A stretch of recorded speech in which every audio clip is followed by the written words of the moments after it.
One startling discovery: the party king who previously controlled the entertainment industry is suddenly collapsing due to shocking insider information, and the possibility that he may have influenced the very celebrities who once adored him could append everything you believe to be true. We were talking to Tracy. She suspects that there are other people that might be caught up in this, that, you know, there might be more charges laid, and that a lot of people in Diddy's inner circle may actually choose to turn against him and share their own stories about what they may have witnessed. That was the big one for me. You know, talking to Tracy, she made note again of the video evidence, which is, as you say, pretty shocking to think about. But, you know, was that a striking contrast to you when we're talking about people potentially turning on Combs? Because for so long, over months and years now, we've heard that he has this really close-knit group around him who allegedly would protect him at all costs. Yeah, you even look at, you know, we spoke to Susie Siegel a couple of months ago. She was Combs' assistant for a very short period of time, but described kind of the power and the magnetism, I guess, that he has and how loyal his supporters are and the people that worked for him and with him. And so I suppose that when you then look at what Tracy has said, that some of those people may turn on him, some of those people may decide to, you know, speak with federal agents in the case against him. That's a pretty big claim. Sean Diddy Combs, once the undisputed creator of the renowned Suarez and cultural sensation, is now facing a reckoning that goes deeper than any headline and a twist that seems like something from a high-stakes Netflix documentary series. With allegations ranging from sex training and sexual violence to racketeering, Diddy's empire, which was founded on extravagant parties, luxury brands, and an amazing ability to stay in the spotlight, now teeters on the verge of collapsing. The story of Diddy is taking on a new multifaceted form as a group of celebrities come forward to expose the shadowy side of his ascent to fame. Yeah, I think it's in my opinion, it's a mistake. They should have stuck with the original indictment. The superseding indictment about, you know, that he had employees that he didn't pay, and the paragraph surrounding that, I guess they're going to throw in like an element there for that paragraph. I don't think it was useful. I don't think it was something that was necessary. And I think it cheapens the rest of the case, in my opinion, as to what they're actually going for and actually what they're trying to prove. And it's very difficult in these type of cases, and I'm not saying that it's easy on either side, but it's very difficult on these type of cases to have a jury to say, hey, these aren't two consenting adults, these aren't individuals that have been paid for whatever they're doing, this isn't what they're making it out to be as a sex trafficking case. In your mind, when someone says sex trafficking, it's aghast, right? Everyone's like, oh my God, what are the facts from this sex trafficking? What could have been be? And then all of a sudden you hear, well, it was that his girlfriends and himself were engaging in these prostitutes that were come over to their house, and they were paid between $5,000 and $10,000 for the whatever happened. And that's the sex trafficking. That's kind of a hump that they have to overcome. Although legally speaking, you know, you can make the argument. It's still in people's minds. How is this sex trafficking? And like I said, it is not that the legal elements aren't going to be met, because I think they are. And in terms of what the evidence is, it seems like they've reached that point. Right. What my argument is a jury is going to have a tough time wrestling with charging someone criminally for someone calling a prostitute to come over and make $10,000. I said back in the day, people used to think that Kirk Burroughs and Diddy was lovers, or they had some kind of relationship like that. Remember I told you that? And you was like, I remember that. You told me that years ago. Yeah, and you said to me, yo, you gonna speak about it? I said, nah, I ain't gonna speak about it, bro. You understand? I'm gonna wait till he speak about it. So people who had known that, I always knew that, because I used to follow Puff to Kirk's house when we had the building and the red zone, and we used to take the money from those clubs and we had to drop it off at Kirk's house. So we wasn't dropping, he would, you know, he was staying there. You know, if you spending the night at another house and you got a apartment with your girl somewhere else, okay. So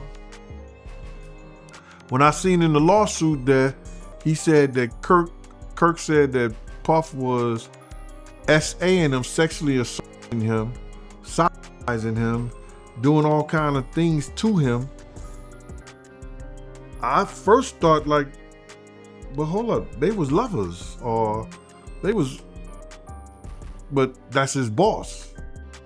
So maybe the boss cannot have sex with people, the CEO can't have people that work for them. Work for them rapper 50 Cent, who was once a peer in the tough world of hip-hop, is adding yet another explosive dimension to this developing drama, given that he has started working on a hard-hitting documentary series for Netflix that aims to dissect Diddy's glitzy yet contentious empire. 50 Cent has long maintained a simmering feud with Diddy that has progressed from acrimonious diss tracks to a full-fledged public censure. 50 Cent remembers a time when those well-known events were the height of popularity, and his scathing critiques make us realize that the man behind the charm might have been planning a performance that was far darker than anyone could have. Certain things they let it go by because it's Puff. Like they would look, like he would say stuff, and it's like he wasn't like in the closet, he was like in the hallway. Now you see so much shit that you go, wait. No, this was visible. He was in the hallway. We saw the video. Yeah, we saw that video. It comes out later. You're like, that's not the closet. That's the hallway. He didn't give a fuck. Like you can tell that he was already. Nah, New Yorkers know, because when Fab, he was like, "Yo, Fab, we ain't party. Fab was like, "Nah, we partying tonight." He's like, no, like, but he didn't party. Yeah. And I'm like, yo, they let that one go. Like, I had to say something about it later because I was like, oh, it was. What does it feel like all these years? You being the only one calling this out? I look like I've been the crazy guy for a long time. They said you're a hater. They said you're crazy. You do this, yeah. And now everybody's complaining. My ass is hurting. There's all this shit that's coming. 50, you can't make jokes about it. No. The internet might come for you, bro. All I'm saying it is, might come from you. You see it now. All of these complaints. People were they were and pillaged. This was what was going on, right? And what do I get for I went through years of a hater. You're a hater. You want this and that. I'm just watching. Like I look at things and go, when you see the new lawsuit coming with Jay, the part with Jay, I go, oh shoot, like. Then I think about it, I go, that had to be there. So when I was saying that he was missing, he just wasn't actively being out there because they was dealing with that. Speaking of, in particular, Netflix docuseries that you've been working on, Diddy Do It. Right. You've been saying for years that you feel you knew Diddy's character. Right. Yet you've said you weren't a part of that lifestyle, you weren't going to the parties. So what makes you so absolutely sure that these kinds of allegations that we've seen against him are true? Well, I'm surprised by the allegations, as surprised as everyone else is. Like, I didn't make the allegations, I didn't tell people to say these things. It comes out, I see it in the news like everyone else, but I did feel uncomfortable with the way you represent the idea of going to these projects. To come party with me. Yeah. And then that swayed me away from it, just that alone. So you didn't realize as much stuff was coming. Like, when I seen today, it was allegations of 3 men that said he drugged them, and it's a long time, to be honest with you. Like, when people don't remember being violated for 20 years, it makes me feel a little hard. What are your thoughts on the allegations against Jay-Z? That was interesting. When I was saying things, not knowing exactly what I was saying, but I was going, where's Jay at? He's mad quiet. Like while the Puffy thing was going on. But it's obvious now that his team was being made aware that he was in those allegations also. So I hope it works out, because with his family, the things that go on internally, those accusations. Accusations are absurd. R&B artist Jaguar Wright, who has always been outspoken and been on late-night shows, is not far behind this rising chorus. Wright wasn't holding anything when she called Diddy and other titans of the industry like Jay-Z monsters, for Riker's story is more than just a personal grievance. It's a call to action for accountability in a field that has all too frequently ignored AB. Her frank assessment strikes a deep chord with those who have long suspected that beneath the glitz and glamour lay a history of exploitation and control.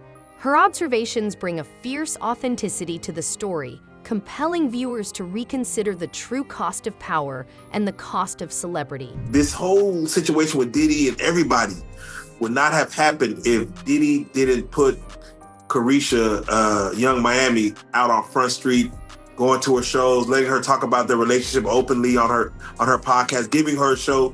All this would have been still going on if Carisha never got the okay to kind of do a lot of stuff that Diddy never did do. What do you take to that?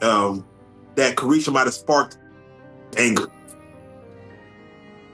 Yeah, nah, she ain't that relevant. She's exactly what they say she is. We're gonna a DURG mute. She ain't that deep.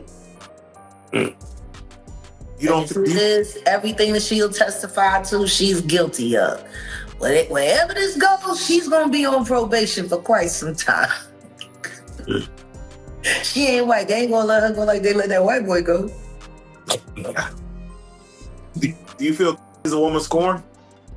Come on now. Y'all know how I feel about that.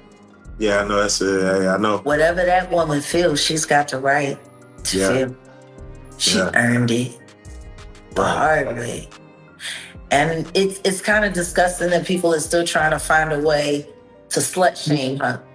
In order for any of this to have happened, she would have had to admit it, all of the things that she did wrong as well. She's already swallowed that. About what fucking Umar Johnson has to say in it. That hogwash she did with Art of Dialogue, implying that the 13-year-old, now 37-year-old autistic victim was black, that a black father wouldn't stand for that. Like he literally sat up there and put a whole race on a Jane Doe who none of the details or anything about who she was mentioned. And then in fooldom fashion, he tied it all the way to Trump.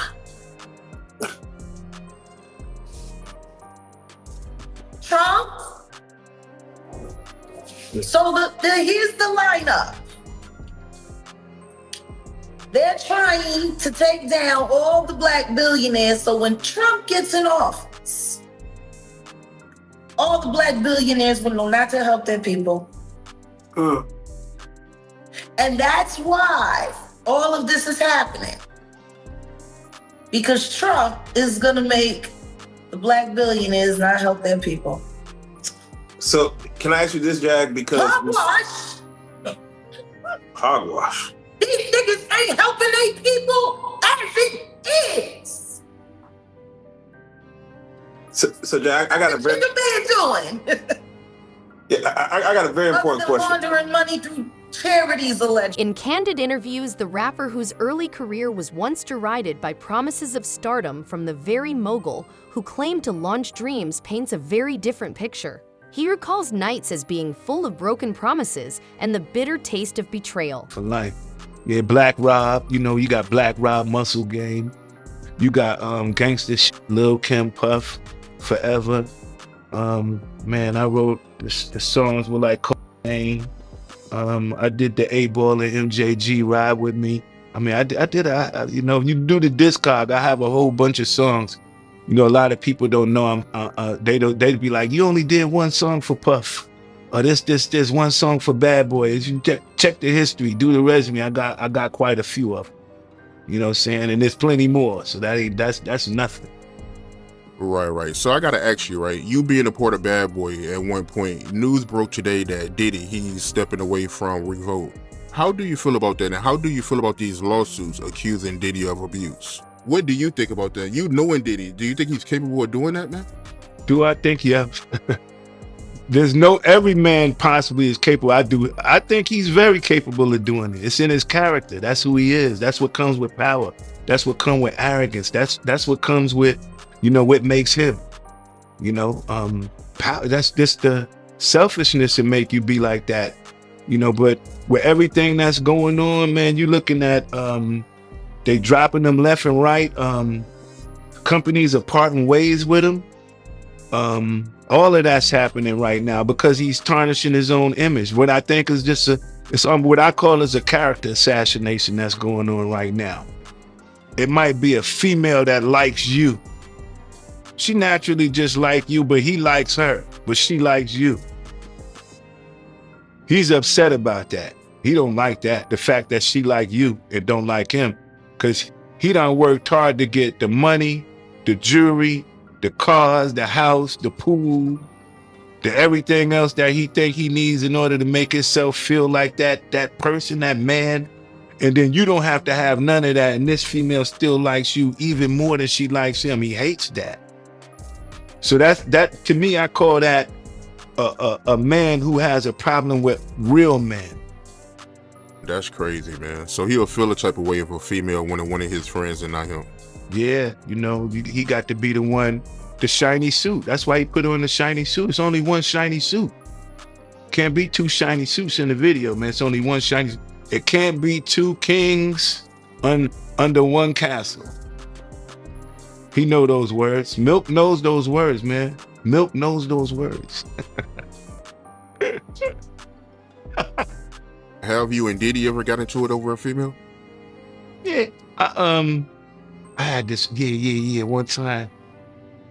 You know, I want y'all to know this. These stories are strictly for when I was young and I didn't know no better. But now that I'm a grown man, my whole life has changed, man. I'm a different kind of individual. Unraveling mysteries, so if you're hungry for every new twist and every explosive detail, hit that like button, subscribe, and turn on notifications. CNN, that day was just awful to watch.